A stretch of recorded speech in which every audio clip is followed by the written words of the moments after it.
Hello and welcome to yet another Virgin Radio classic artist, and this is one off the bucket list for me. I remember singing along to these guys on the back of the school bus many a time. I wore many a raincoat and acted very miserable to most of their back catalogue.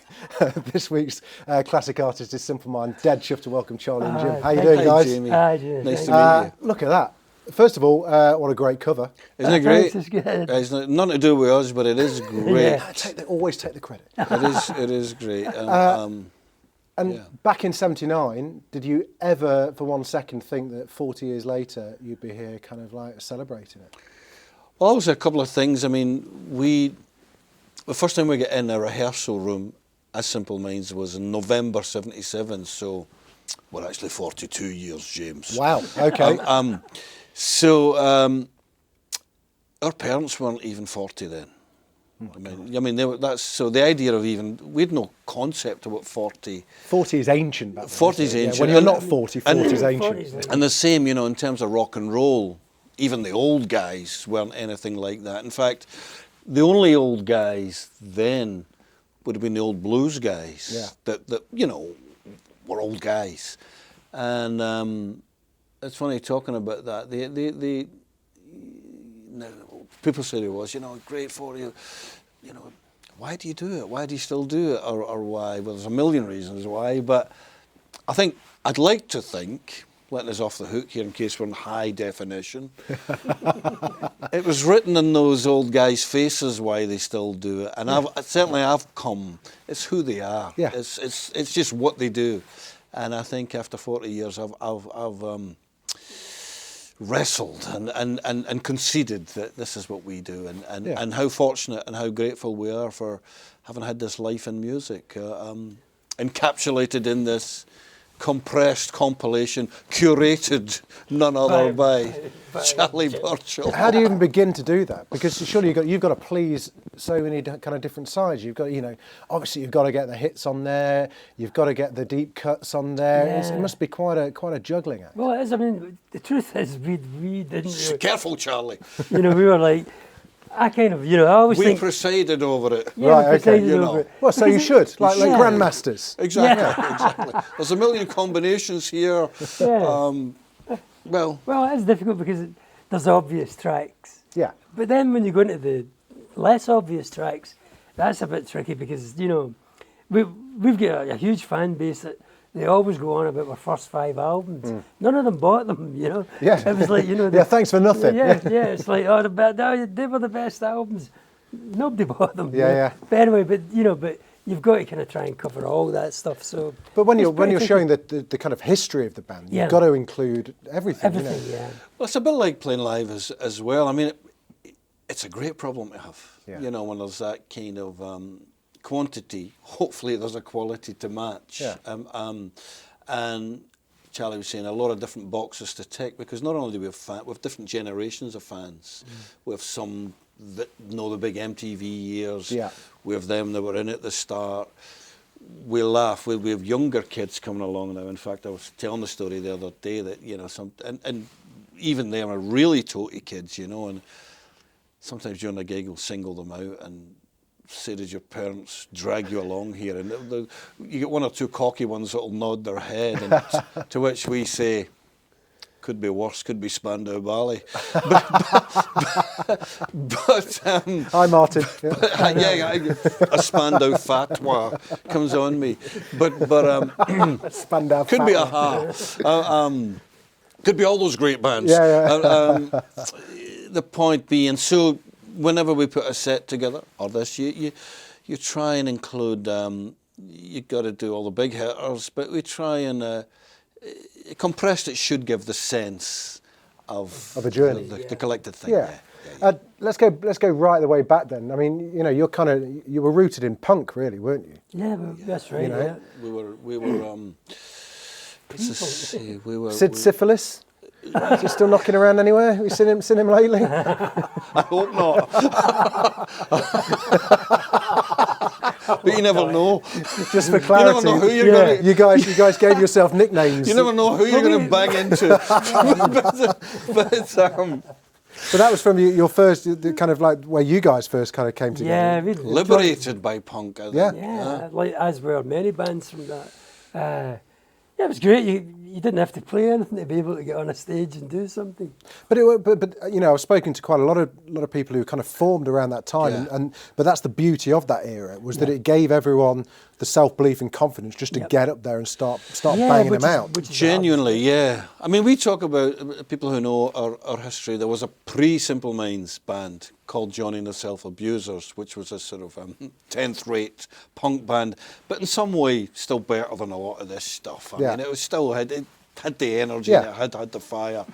And that put the fire in your what I belly. mean is this stuff wouldn't exist if that wasn't Yeah, there. no, Because precisely, even yeah. outside of, even though it was a bit of a joke and a satire, and someone was asking us, we used to stay in this, it wasn't quite a squat, but it was this flat where we all stayed, and someone said, could you describe it? And I said, I'm sure the young ones were based on it, the famous TV show, because it was a bit like that. But the point being, had we not done that, it was a catalyst, because certainly we'd probably still be sitting in a pub saying one day we'll get a band together. This time next year, Rodders. Yeah. But in the madness of that punk thing, where the whole ethos was, and it was a brilliant ethos, anyone can get up and give it a go, because the year prior, when prog rock ruled the world, and we liked a lot of that too, but we didn't see ourselves in that. It's really difficult to play. For a start. that was a thing. For a start, and yeah, you need to be classically trained and all that stuff, but usually. But that punk thing liberated, not even the music kids and out there in the sticks, you know, starting their own fashion labels, their own fanzines, their own, doing their own documents, stuff that just, it was almost like the gatekeepers had moved aside and we could get in, and so it really did liberate us, and certainly from the first gig we played, this probably didn't happen, but you know, sometimes I just could, Charlie and I looking at each other thinking, gee, wouldn't this be amazing if we could really do this? Because we were lucky, you know, people talk about the first gig, it's usually 2 men and a dog, and the first punk gig in Glasgow, people are just rabid for anything punk. Soaking it. Didn't you support Generation X, or was that? We did eventually, them in Scotland, But when we played our first pub, there was queues around the block just for anything punk. So we felt we were the real deal before we'd done anything. Okay, so that's all well and good, but you know, how did you guys then morph into, not to say a proper band, but morph into more, I guess, structure?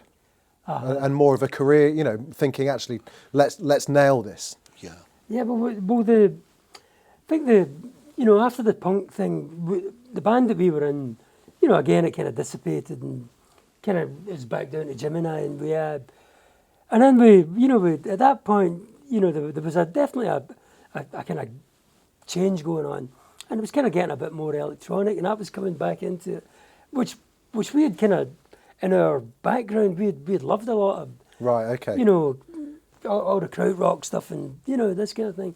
So for us, we kind of embraced the synthesizer, if you like. That kind of, I think, was really... and the sequencing of elements. Sequences and things like that. And, you know, we kind of started writing slightly different. You know, Jim and I had written some songs in the bedroom and recorded them and, you know, and actually released a single and stuff like that. But by the time we got doing Simple Minds, I would say that, you know, maybe not so much the first album, but certainly beyond that, we were kind of embracing electronics a lot more, you know. What was the kind of songwriting? How did you go about writing songs? Was it?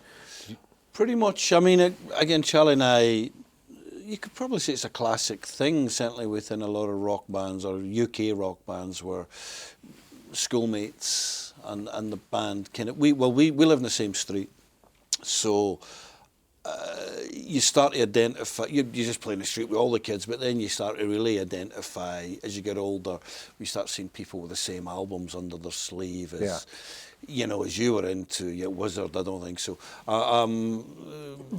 Queen, maybe. Velvet Underground, The Doors, You'd find your people. You find your people. And Charlie not only, and especially if they had a guitar as well and could play some of this stuff, you know, Charlie was already had a guitar by then. And I think the other thing was Charlie's brother, Jamie, elder brother, he had a lot of the cool music, people that weren't on radio yet, like Alice Cooper and a lot of the Dylan stuff and Joni Mitchell, and we were just taking it all in.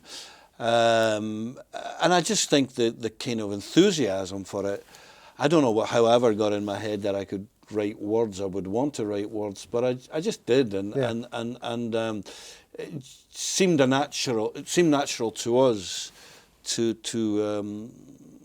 get creative. And I think... what were you writing about? What were you writing about? What was around you? Were you writing, what was Glasgow like at the time? Was it? I think you know, the early stuff, you're just emulating your heroes. You know, you're doing your version of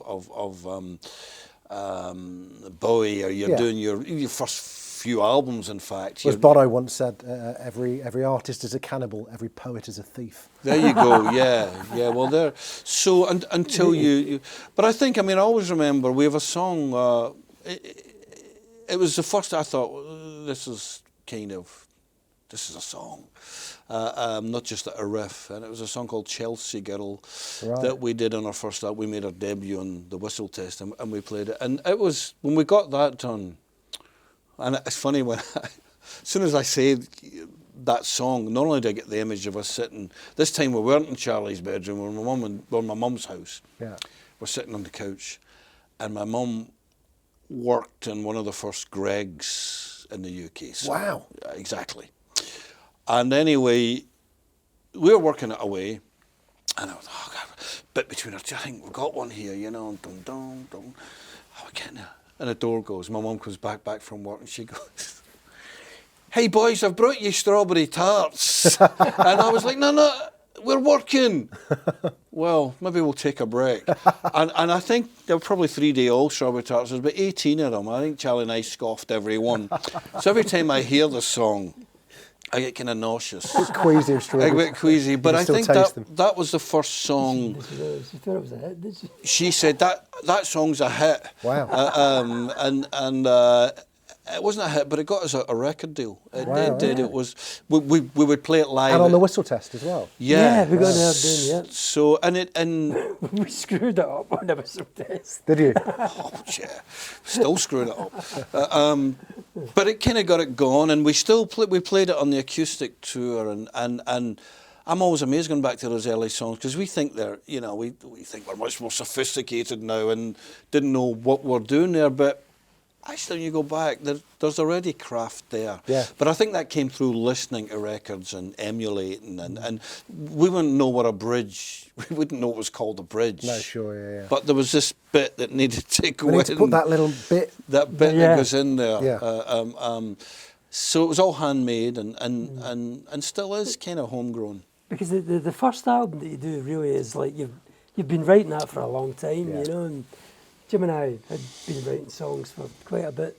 So the first album was really that collection, but by the time we got to our second album, it was like... Got nothing in the tank. I've got nothing left. And you can hear it on the record. Yeah. Well, over the years, though, you guys have worked with some cracking producers who have kind of shaped how your sound has changed. You've gone from this to that, and a lot of that, I guess, is down to the producers that you've used. You've had people like John Leckie. Was one of your early producers, right? Yeah, John did the first. And he did you. I guess presumably after XTC, but before Magazine. he'd gone on to kind of like Radiohead and Stone Roses and all that kind of stuff. Yes. Magazine, XTC.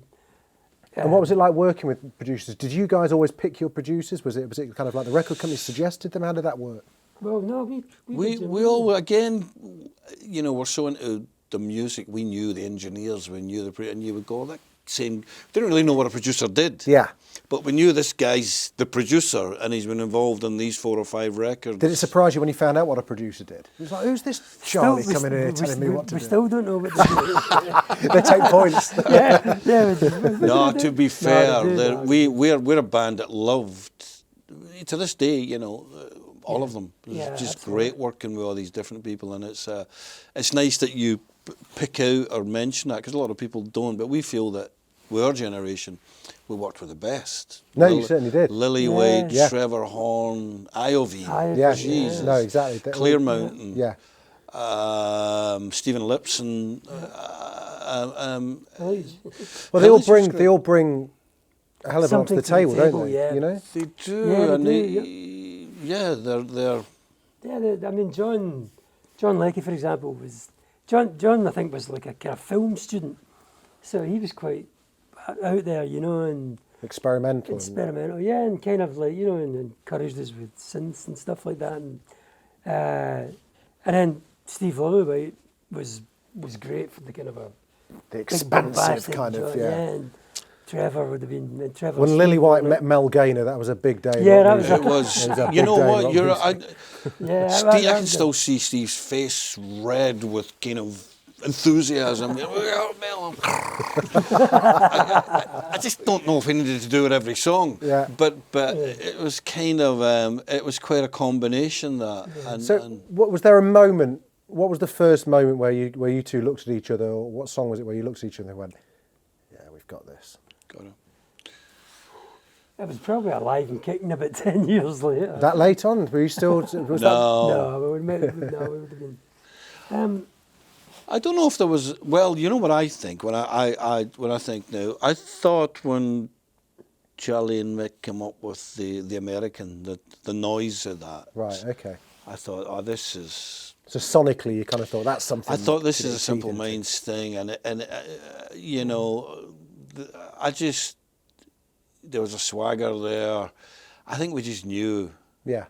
Were you incredibly ambitious at the time? Were you like, right, we want the stadiums? No, not at that point. Well, no one really knew about the stadiums No, no. then. What happened was we were incredibly ambitious in the sense that we were, if you say we did want to get out of this from the very start, we had only had two things in our head. To try and be a great live band. Well, why was that important? It was important to us because I was mentioning earlier about being record fanatics. We also started at the age of 13, 14. Charlie's first gig was Led Zeppelin. Wow. He then saw Alice Cooper. At the time, I was seeing Peter Gabe on stage with Genesis, Bowie, Yeah. Roxy, Velvet. you know, the live thing. Such a great time. And it was a great time. Amazing time, yeah. And we knew enough, even though we just knew enough, certain people really delivered and could make the hall feel small. Yeah. And then other people would play, the music would sound good, but you didn't feel they knew you were in there. Right. Okay. And Eyes look into the back of the hall. There you go. Yeah. But so we wanted to be in a great live band, and we wanted to go and take it around the world, and that's still what we want to do. Yeah. And it's still the challenge we have to deal with every night. But I think in terms of the sort of big thing, it was when before Glastonbury got mega here, there was huge festivals in Holland and Belgium that was 80,000 people, 90,000 people, and we would turn up at that stage. Say we would be middle afternoon, and we'd go across real good, but we'd watch people we loved, like Van Morrison or Elvis Costello or something going on later, and how can I say this? As good as they were, it wasn't quite built for that. Yeah. Whereas Not the big communal kind of like. Yeah, Yeah. kind of and I think we thought, we never had meetings about it, but I just think subliminally you think, you know what, you're going to need a couple of different sonics here Yeah. if you're going to get across to all of this. And lo and behold, Waterfront would appear. Yeah. So I mean, Yeah. Waterfront just it kicks you in the, doesn't it? It That will does. not make the mix, will it? Sorry. Waterfront really just kind of kicks you in the gut, doesn't it? Yeah, it really does. It's a really unusual sounding track, and it's really, I mean, it's an amazing sound. It's also a blessing to every school band in the 80s as well, because the bass player's like, It's a very original line, isn't it? It's like, you know, You need a lot of training for that line. But I guess that was. You don't need to be Pavarotti to sing it either. Well, it helps to be Jim Kerr. but that, you know, that's the kind. That is a proper kind of hairs on the back of the arms kind of standing up one where you want to be with the crowd singing that song along. Yeah, what a great. I mean, it kind of came together, Waterfront. It was quite a. It was really, it kind of fell together, strangely enough, because again, I still think, like, you know, a song like that, Jim and I still kind of don't really know if it's a song.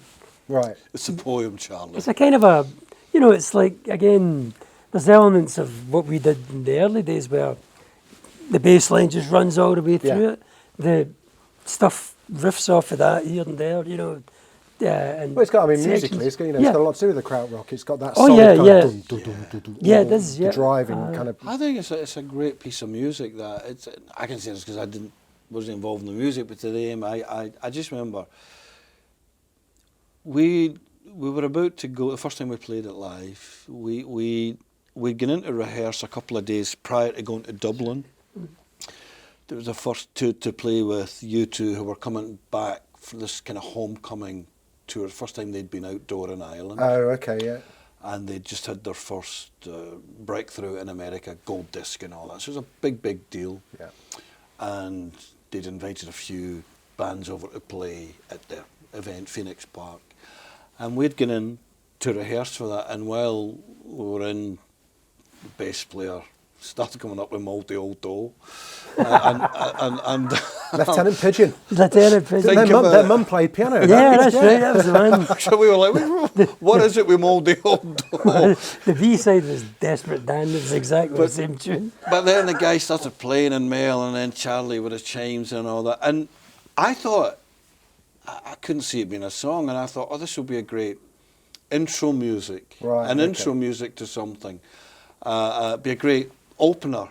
And kind of, but then I had this, the previous week I'd been in Glasgow at Clydeside, and actually, this is really, Derek's sound, to me it sounded like, not that I've been in one, it sounded like inside a steam engine in one of those big cargo boats. I had this whole water thing going, and the city and the, you know, being reborn again. The river always flows. Well, that's great that you're painting these kind of pictures in your mind. Come out of the rain. Yeah, and all that. that's you know, all those images. I could feel this atmosphere in it, and I guess in my notebook I had that. So we had this chant, this come out of the rain thing, but the song wasn't really fully written. It's still we hadn't finished writing it, and yet we decided in Dublin to start the set because it'll be an intro tape that we're playing. Yeah. Good for the sound guys to kind of starts with the bass, then the there you go, Yeah. and maybe the crowd will get into it. Who knows? But I mean, it shows you how adventurous we were to go on and play. You playing a new song? Yeah, we're playing a song that's not written yet. Yeah. And we went on. And people went mental. They just got all into the rhythm of it, and we knew we were on to something. Yeah. And then we had to go back and work out with Steve. So I guess that kind of heralded, I guess, a lot of people's first introduction to Simple Minds, which was the kind of, I guess, what you guys would class as the stadium kind of rock. Well, that era, which was kind of hugely successful and kind of must have just kind of changed everything, because you kind of, like with Waterfront, you went through this whole string of kind of like just proper rock anthems. So you had Sanctify Yourself, you had Don't You Forget About Me, Alive and Kicking. You know, you just hit a rich seam, didn't you? At that point, what was that like to be in that kind of in the eye of the storm then? But we'd recorded that album in America, and we'd been working with this guy Jimmy Iovine, and it was again, like, I think Jimmy was really pushing songwriting. So I think, you know, even though the album before Sparkle in the Rain had been like pretty much the kind of album you could hear in big stadiums and very bombastic and, you know, a big live sound. And then we found ourselves crafting songs a bit more, and Jimmy was encouraging that, you know. I mean, it was great at that time. I don't really know if we'd had such big success, because when we were making the record, it might have been the subsequent years that became where we got really playing big places, you know. Not sure, but was it, Jim, after Once Upon a Time? The two things was we'd outside of America, everywhere else, the band had kind of gone through the door into big league with Sparkle in the Rain. And Sparkle in the Rain, there was a lot of great things about it, and Steve's sound that you mentioned, and Waterfront, and Catwalk, and Speed Your Love, and all that. But we spoke about it a bit. I felt that was a great vibe record, and the songs that I mentioned there, I think, are really good songs. But I felt on side 2, going back in time, on side 2, I think I felt if someone had pushed us more on the songwriting, Right. Okay. then it would have been a much better record. Okay. And so this Jimmy Iovine, we'd heard that he was the guy that got on artists' backs. Springsteen, Tom Petty, Stevie Nicks. He'd worked with Dire Straits. I mean, it was all good stuff. Patti Smith, of course. But there's a story there that's quite good. Earlier we'd been trying to get Jimmy's attention, and because we hadn't done anything in the States, this was pre-MTV and all that, he wasn't quite biting. Right. And it's funny how things turned out, because Jimmy, he had done the U2 record live, and it was, oh God, he's done U2, you know, we don't want to work with this guy, and he'd done, but yeah, it was just a dodgy live record. Was that Wide Awake in America? It was brilliant. It was Blood Red Sky. Oh, Under a Blood Red Sky, yeah. Anyway, we're trying to get his attention, and he's not quite biting. And of all things, remember that Mad Band? They're great men at work. Oh, Yeah. Well, they had that big success, but CBS in America, if I got this right, they thought, you know, the guys will need to lose some of the eccentric Australian stuff because they could be the new Police here. Right, yeah. And but the Aussies being as we are, all like, yeah, get out of it, you know. But they sent Jimmy down to go down because To fix Men at Work. Yeah, because you're a bit of a hard case, Jimmy. You know, he's kind of street guy. Jimmy, go down and so. But they go down, and Jimmy's thing didn't work. Yeah. They went. Is there a lost Jimmy Iovine Men at Work album? Yes, somewhere? exactly. Wow. But the story Jimmy told was, so Jimmy wasn't caring. He said they paid me a lot to go down, and I didn't like him anyway. But he said he went down. He couldn't even get in the rehearsal room.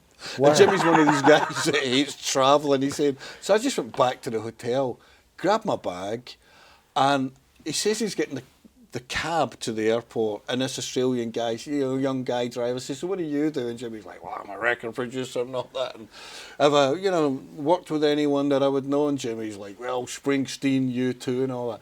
And the guy says, oh yeah, this is my band. And he puts on Waterfront. And Jimmy's like, who's this? He said he thought it sounded amazing. Who's this? And he's like, Simple Minds and all that. And Jimmy was like, wow. And Jimmy responded. But as that took months, as he responded, we'd done this thing for an obscure movie soundtrack called The Breakfast Club that we thought, we used to refer to as the black hit from space. Because it's like, where did that come from? For those who don't know, we didn't write that song. We were cajoled into doing it. Well, first of all, you supported Generation X. It was offered to Billy Idol and Brian Ferry. So they say, yeah, maybe Billy.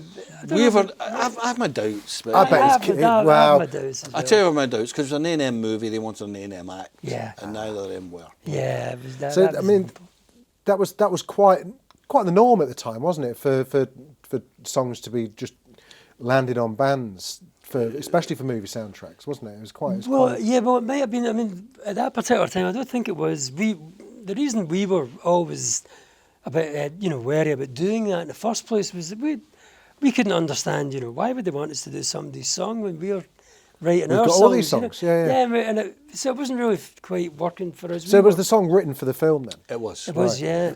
And it was kind of like a real demo. I mean, like, when we did it, we really upped it to where it became. So I guess nowadays your name would be above that door, wouldn't it? You'd get co-write if you did you. Honestly, they offered us and I don't know if Charlie remembers this, but we're not going to take a geezer's dough. No, I mean, it was. How daft! Yeah, 6 weeks later. Oh my God! Yeah. No, we were. We honestly we were like, nah. I think the demo was great. The the very original was really great. Has that ever been heard? I think what you said, the demo's well dodgy. But it's good. It sounds like a psychedelic first B-side. Well, and you're we right gave about the that. song grace and stature, and we come up with the most insightful la-la-las. And So the La La Las were yours, mate. no, they're homegrown. But I mean, There's a lot of Made stuff in on. Scotland. From girders.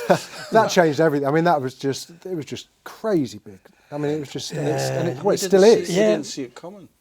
No, we didn't. No. We didn't put it on the album. So the point is, we were then. It was a beautiful thing, but we're like, Jimmy was like, "Hey, how are you going to follow this? You're going to really have to. I don't know how you're going to follow this. And if you don't follow it, you're going to look stupid." Yeah. That we were like, "Oh." But at least then you kind of had to write to brief a little bit then, didn't you? Because you got this huge hit on your hands. It's like, right, Yeah. let's try that out for a while. Is that how it went? We were, you know what? Confidence was high, and Charlie and Mick, they were coming up with like all the things she said, and Yeah. so it was like, we're going to be all right.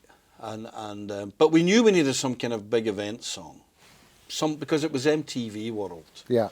And it wasn't just good enough to have a song, and Jimmy was great. He was really pushing us on that. Well, you know, you should get back in vocals, and it should be this, and it should, you know. And he was coming to the rehearsals, and we had ideas, and he was. I think really. the thing with the guys is so much music there, because everyone was contributing and writing, but Jimmy was being that area. And that was Alive and Kicking was the Yeah. kind of was the one that was just like, okay, we can do this ourselves. It was- Yeah. Yeah. So thanks. talk to me a little bit about the kind of gestation of that. How did that come about?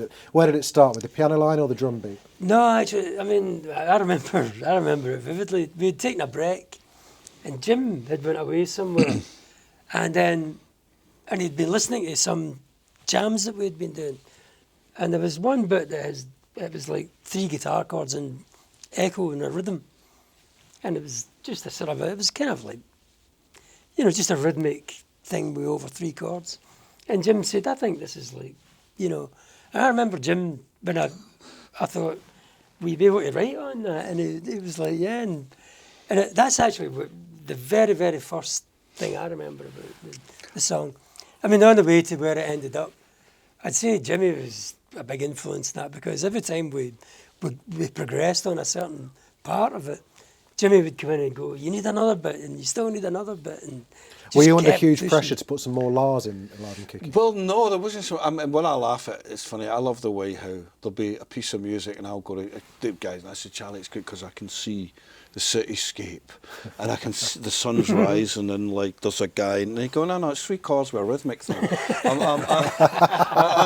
You're very romantic about it. You can see the steam coming up. That's right, I know. I think I was writing a video more than a song, but the funny thing is, we always laugh. But Charlie says it was no. The music was fantastic, and they had it there, and it. But you know, how do you articulate? For instance, I was trying to articulate the joy. There was a great joy in the song. This great overwhelming feeling in it. What kind of catchphrase would go with that? What kind of life affirming? Yeah. Because you know, I was thinking, to me. I say this to Charlie. To me, I love not being a musician in the sense that, you know, to me it's not what they're doing. Although I know that it's amazing what they're doing. It's what it does to you. Yeah. And Simple Man's music, I think, is very. There's pictures in it, strong pictures already in it to me. So it's like you're trying to pick out the images, the story, and something that would just match well with it. But we laugh about Jimmy because it's funny. So I did a scat vocal with a kind of half written lyric, and of course I go to do it, and I think, right, I'll nail it proper now. So, but Jimmy's already in it in the song, so I go in, and I can't remember what I came up with, but I changed the first line. So I sing whatever it is, and Jimmy goes, "Hey, stop!" And he goes, "Where's You Turn Me On?" And I said, "You can't sing You Turn Me On. Give me." I mean, Jimmy, I can't sing "You Turn Me On." I mean, it's just awful. It's just. That's not life affirming. That's just horny. It's just terrible. You know, it sounds like some soul band in Scarborough. And he was like, "Oh, well, you know, you've just ruined a million seller and all that." Wow. My girlfriend and they call it the "You Turn Me On" song, and all that. We were like, "Really?" Now I'm interested. Now the girls are involved. But it was true. I was like, "Oh, Jimmy, you're kidding on. You know, you turn me on." I mean, I'm not Marvin Gaye, unfortunately. But lo and behold, Jimmy's persuasive. And he was right. And he was right. Yeah. Now, talk to me a little bit about, because after that kind of era, we then moved into, you kind of turned it on its head again, and we went into kind of like the Belfast Child kind of era. And it was around about that time. Had you supported Peter Gabriel at that point? And I guess the more political side of you guys started to come out, the more activism and that kind of thing started to come to the fore a bit more. Talk to me about, was there a conversation that you'd had? What was the turning point with that? Had you always been like that? Well, certainly the people who'd influenced, a lot of the people who'd influenced us at that forefront, because when people think about the 80s, you know, the first image is a cliched image of the hair and the videos and the greed is good and the Jimmy Kerr stance on the stage. Jimmy Kerr stance, all of that. But if you think of it also, you know, people like Springsteen, who was born on the USA album, and Little Steven was a great, you know. Peter was doing stuff in Britain. Jerry Dammers and Costello had written stuff, and I think everyone was quite angry. Yeah, everyone was quite angry, and I think with us, I had gone on. Well, so you know, we liked a lot of that music, loved a lot of music. After the tour, after the big album and that tour, I'd gone on holiday. I went away for 10 days with my dad to Senegal, and we'd gone on one of these, you know, touristy trips. But I was thinking about it recently. It had taken us to, it was one of the first places where the African slaves had been going on the boats to, and you actually go in these, they still live in these, they're still, existing, these ports. Right. And to see where that had all began, I think it really affected me. Yeah. And when I came back at that time, the idealism of Live Aid and all that was, although that was charity, but our generation in that period, there was certain themes coming to the forefront, and anti-apartheid, Greenpeace, it's still all the same stuff. Yeah, different names, maybe, or different profiles, and in a way, Prince had written this amazing song. He only did it with one. I can't remember Prince being political again, but when he wrote Sign of the Times, you know, in 3 minutes, he just nailed it. Yeah. And so I think we were finding all that inspiring. And at the same time, because we were a big band, people were asking us to get involved in things that mirrored our idealism. Yeah. And so... And you were big enough to do whatever the hell you wanted. We were big enough to do it, yeah. So it was this, I think at a certain time, if you're going to write, you're going to want to, I think sometimes you try too hard, but you kind of want to take on the big themes. Yeah. And talk to me about Belfast Child then, because that's one of my favourites of yours. It's a great running song, by the way. It's brilliant to run to. Is it? Oh, yeah. Put it on when you're flagging. When you're flagging it, when you're kind of really on it. Put it on, and then when the drums kick in, you're in Chariots of Fire, man. I tell you, it's great. Talk to me about how that came about, because it was a real real kind of shift in sound for you guys. Well, it was Trevor, Jim, wasn't it? Really, put the Celtic idea. Yeah, we were working with Trevor Horn, Steve Lipson up, and we'd built a studio in Scotland in the Highlands. What was it called again? Your studio? Bonnevie Studios. Bonnevie Studios. That was. And we'd been working, and Trevor came right from us, really, through a curve. It was like, he said, you should really do like a Celtic song. And I don't know, I think we were, that would have been the last thing in our minds, because we were kind of always a bit conscious about trying not to to avoid the shortbread and the kilts and all right, you know, a bit, you know, and it was like, and then Trevor had said that, and I think, was John playing it on a piano? Yeah, as Charlie said, Trevor had been, he always tries to throw us at a curve, and although we're doing our thing, he said, you're up here, and you ever thought of using any of the musicians and doing something Celtic? People love that everywhere. And actually, as it happens, Michael McNeil, the keyboard player, is from Barry's family, mixing accordion player. And so he was kind of up for it. So the idea was in the air, but we weren't quite sure how to go about it or what would be. And in the meantime, we were getting on with the rest.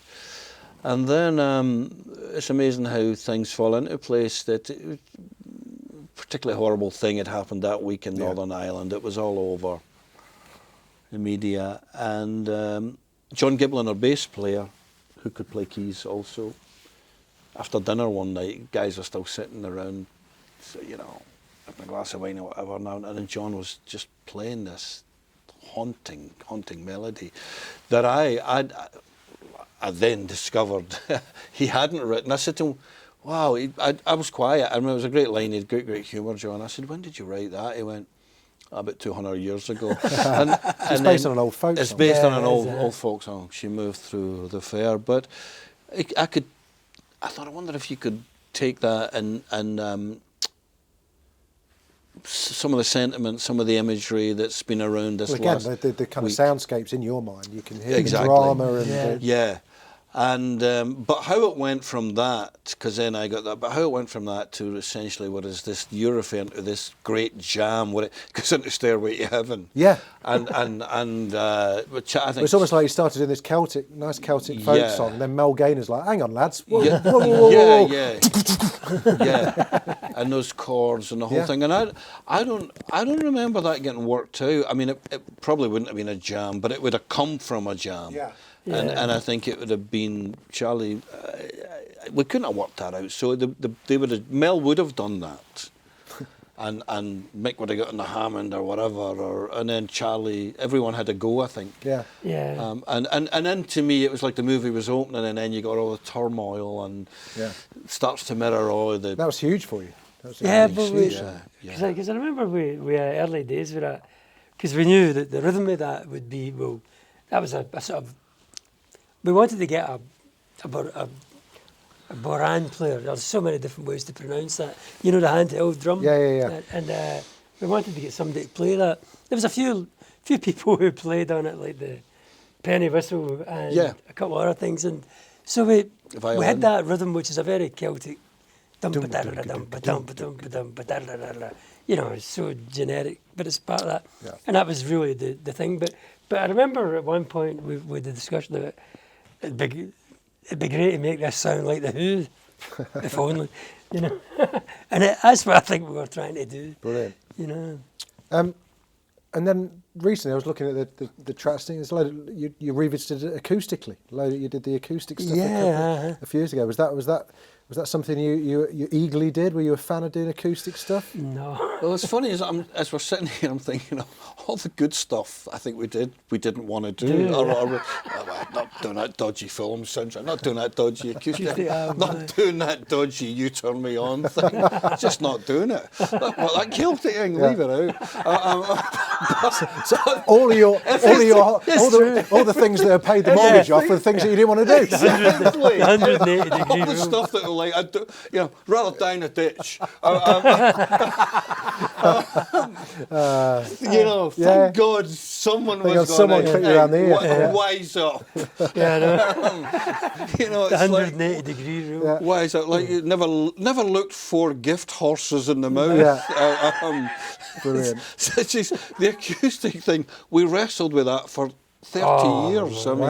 From it first coming up. Thing is, we always thought, we knew that a few songs could work, but we problem was early on, and we started calling it bongos on the beach. And once you call it that, it's Yeah, true. It's hard Yeah. to take it serious yeah. again. Yeah, it's white You man know, with dreadlocks, isn't it? Yeah. It's hard to take it serious. So but we thought, yeah, well, 3 songs, but how are you going to string that out over a night or over an album? So we wrestled back and forward and all that. But thankfully, within our career, as must be apparent by now, there's people around us that said, settle down. Yeah, sort it out. Sort it out. And what a great... I loved working on that. When we came in, acoustic album, I see this van load of amplifiers coming up. I think Charlie's going to go into this a bit like someone getting into the North Sea. Covered in goose fat. Yeah. Can we lose 10 of the amps? Because we had more equipment for that tour than we did for any tour. Yeah, Wow. I thought we'll make a fortune. Just me and Charlie and a guitar. We lost our asses on it. We ended up with chandeliers and all that. Oh, dear. We're the only ones who can cut down and lose out. We got carried away. If you had to pick one song that we play on the radio right now, what would yours be, Charlie? Well, actually, I think Jim mentioned it, and I have mentioned in the past that it's got a particular strong place for me, The American. Yeah. Because I remember it was in between, really, where you could say the breakthrough album for us was New Gold Dream. Yeah. This was on the album before that. And we were working with Steve Village, which was a record company suggestion because Steve was from the 70s and a kind of totally different genre completely, more like, and... But when we worked on it, we worked in the Manor up in Oxford, the Virgin Studio, and it was, and it just all came together. And it was like a kind of a really great and it had all the elements of stuff that we really loved, like a bit of krautrock, and it really felt like we'd kind of hit on something that was really The seed individual. of Simple Minds was in there. Well, it was very. It seemed like I'd never really heard that kind of a noise before, What about you, Jim? Which one would you choose? Well, we mentioned the American Waterfront probably. It's still a bit of a anthem, and as we get round to thinking about playing live, it's always great to know you've got that one under the belt. It's always great for the bass player. Yeah. To know that he's going to be tested. Exactly. Exactly. See you in a minute. It's like there's never a situation where it doesn't work. Yeah. And it's so great to have that tune. Yeah. Listen, guys, the fire is still very much in your bellies, and it's great to hear. The humour's in it anyway. And what a great collection. Thank you so much for thank coming. you very Thanks, much. James. Thanks for being our Virgin Radio Classic Artist. Thank you. Thank you. Great. The Chris Evans Breakfast Show and the best music. Virgin Radio.